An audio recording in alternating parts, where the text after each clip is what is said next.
how has your faith or your spirituality has helped you during the low points in your life?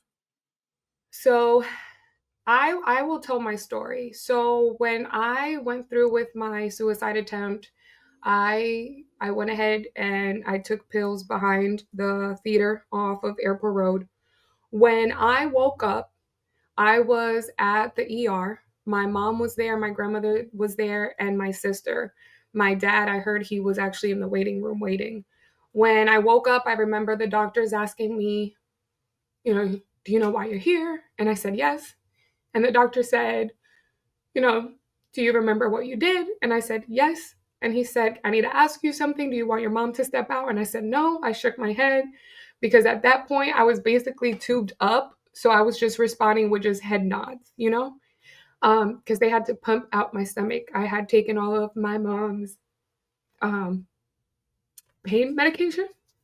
And Mhm. when the doctor asked me if I wanted to die, I nodded and I said yes. And I remember when I finally got transferred over to the floor where I was going to be staying at, I kept wondering, well, how did I get to the ER? Because I had locked my RAV4 and it was hot, Anthony.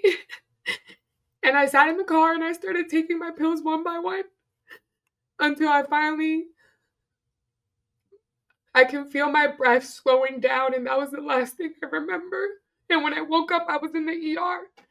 And till this day, I say, well, God wanted me here Of because I course. don't know how I got there and I don't know who found me. I just know that they called my mom at I-Corps because she was working at I-Corps at the time.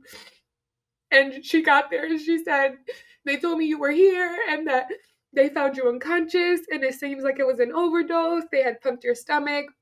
But Anthony, I can't tell you who saved my life. I can't tell you who found me in that parking lot. I don't know. I don't know. And because of that, I say God is real because He wants me here.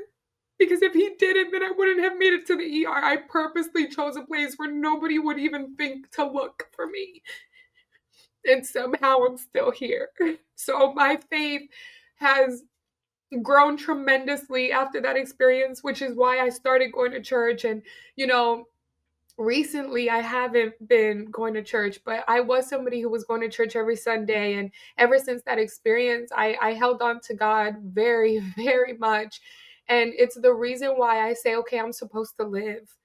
It's the main reason why I say, okay, I have a purpose. Like there's something I need to get done.